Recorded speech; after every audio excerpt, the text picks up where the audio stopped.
Data mining vibes for me because it's basically digital gold rush, but with one twist. The gold isn't the data. It's the signal hiding inside messy, boring public stuff. Here are three hooks right away. The biggest diamonds are usually not secret. They're public, just scattered, delayed, and ignored. Most people mine facts. Winners mine timing. This changed before the market noticed. If your dataset forces you into dark zones, it's not a diamond. It's a liability disguised as a shortcut.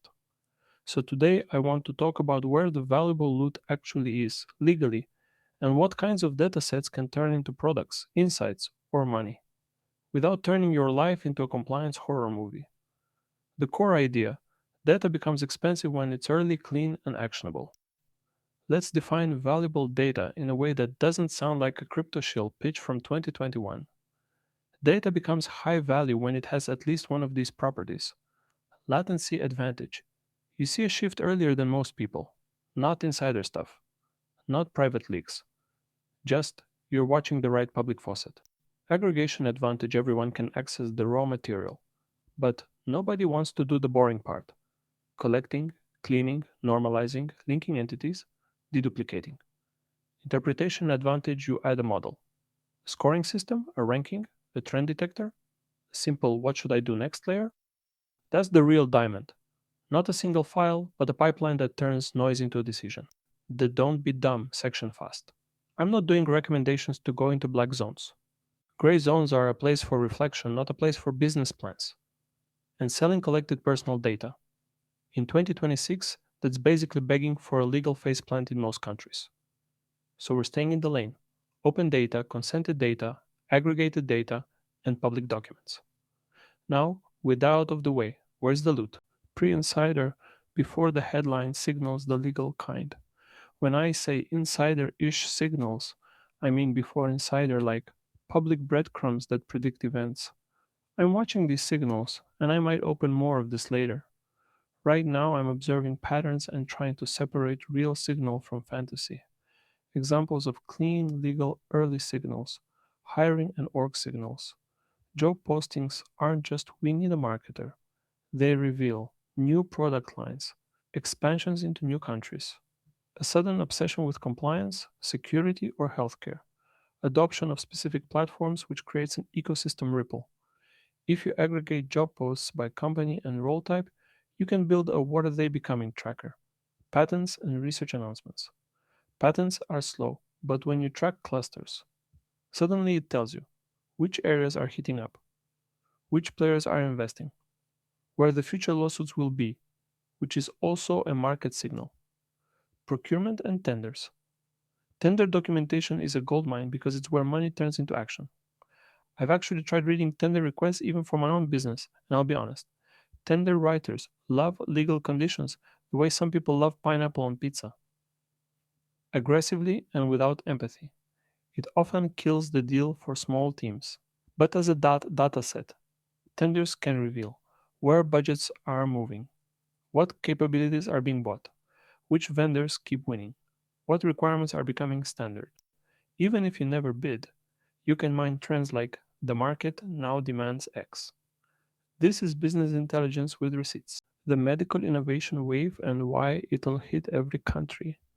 I'm watching how the innovation market is shifting toward medicine and health systems. I think in 2, 3 years, changes will show up basically everywhere. If not as AI gives you medical advice, then as AI controlling how recommendations are allowed to happen. So, what can you mine legally here? Clinical trials plus approvals timelines, public registries, public announcements, public pipelines. The value isn't secret results. The value is speed changes. Which categories are exploding? Where funding follows. Symptom and medication search trends carefully. The concept is interesting. When people start searching for certain meds or symptoms, it can reflect seasonal waves, supply issues, public anxiety shifts, new awareness campaigns. I'm not fully sure yet how to profit from it, and you have to be careful not to turn it into creepy surveillance. But as a macro signal, it's fascinating. The key is aggregation and anonymization. If it smells like target individuals, It's not a product, it's a problem. Healthcare policy telemetry. Governments and regulators publish tons of boring updates. If you track them properly, you can spot upcoming compliance changes, new reimbursement rules, shifts in what treatments become mainstream, and when rules change, entire markets move.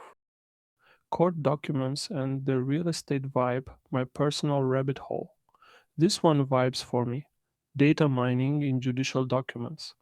I'm not fully reflected on what exactly I want from it yet, but I keep circling back to the idea that court records can be a weird mirror of reality, especially around real estate. Now, important. I'm talking about publicly accessible records, not sealed filings, not leaks, not anything sketchy. Possible legal value pockets, patterns of disputes connected to property transfers, foreclosure auction pipelines were public, developer litigations indicating risk zones, entity relationships, the same players appearing repeatedly in conflicts. This can become a product like risk scoring for properties or neighborhoods, early warnings for investors, due diligence checklists. Don't buy into a lawsuit magnet dashboards. If you've ever watched people buy property emotionally, you know how valuable cold data can be. Logistics and how the world really moves. Let's not name Ukrainian companies, but in general, logistics is endlessly interesting. The problem. As an individual, it's hard to have weight inside huge logistics chains. I've participated in projects around agro transportation, and you quickly learn physical world equal sign contracts, risk delays, and someone always wants to shift liability onto you. But data wise, there's value. Shipping schedules and delays were publicly available.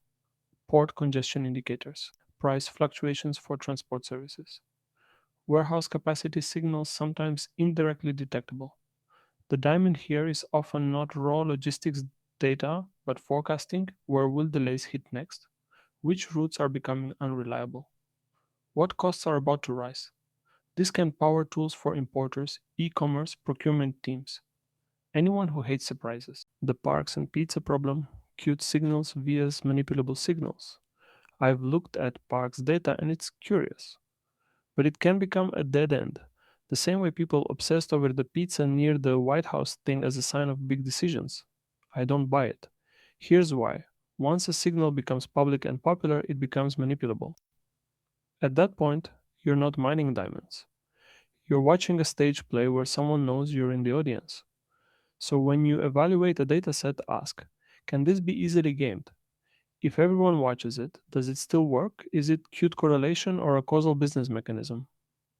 Parks data could still be useful, but usually as an operations product, maintenance planning, tourism flows, urban planning signals, not geopolitical fortune telling. If you're into this mix of practical tech thinking and where the money hides in boring data, hit like and subscribe. It tells the algorithm I'm not the only one who thinks spreadsheets can be an adventure game. Where this fits into what I'm building here. Short context. What I do on this channel is basically the hunt for small real online assets and digital assets. Finding new online tools, figuring out how to find buy build a small tool, SaaS or bot, launch a microservice, then operate, automate, scale it, and most importantly, not go broke while doing it. So, data mining isn't just a hobby. It's a way to build assets, a niche dashboard, a paid dataset, a monitoring service, a lead intelligence product, a trend radar for a specific industry. Not hype. Just useful machines that print value. Legal loot tables, datasets that are often underpriced. Let's do a rapid loot table. The stuff that's boring enough that people ignore it but useful enough to monetize. Change logs and update feeds. Price pages, policy pages, API changelogs, terms updates, product release notes. If you track changes across a niche, you can sell what changed this week and why it matters. Reviews and complaint patterns. App reviews, marketplace reviews, support forum posts. Public data, but messy. The value is extracting recurring pain points, ranking feature requests, mapping why people churn. Companies pay a lot for what users keep yelling about. Vendor directories and ecosystem maps. Public partner pages, integration directories, marketplaces. The value is mapping the ecosystem, Spotting gaps everyone integrates with A, nobody with B. Building a who should partner with who engine. Compliance and security bulletins public. This is not about hacking, it's about trend watching. Which vulnerabilities are most common in a sector? How fast orgs patch? Which tools are becoming standard? You can productize risk awareness without touching a single illegal byte. A simple framework. How to judge if a dataset is a diamond or glass. Ask 5 questions. 1. Who would pay for decisions based on this? Not who finds it interesting. Who has budget? 2. What decision does it improve? Buy, sell, hire, ship, expand, comply, invest, avoid risk. 3. How often does it update? Static datasets are fine, but recurring updates create subscriptions. 4. How defensible is it? Can anyone replicate in a weekend? If yes, you need speed plus interpretation. 5. Is it clean legally? If it relies on personal data, credentials, private access, or shady collection. Skip. You're building an asset, not a court case. The uncomfortable truth: most huge value data is boring. People fantasize about magical hidden databases. Reality: the big money is in cleaning, normalizing, linking entities, monitoring changes, building a workflow around it. It's less Indiana Jones, more accountant with a sword. But that's good news. Boring is a moat. Closing thought: data mining is not collect everything, it's choosing a narrow mine, then building a machine that extracts signal consistently. I'm especially keeping an eye on pre insider before the headline signals legally, the medical innovation wave and incoming regulation of recommendations, judicial document mining as a possible real estate intelligence angle, and a cautious curiosity about medication search trends as macro signal. No black zones. Gray zones are for reflection, not action. Question for you: if you had to pick one mine to dig for the next 90 days, tenders, healthcare innovation signals, judicial/real estate docs, or logistics indicators, which one would you choose and what would you want the loot to help you decide?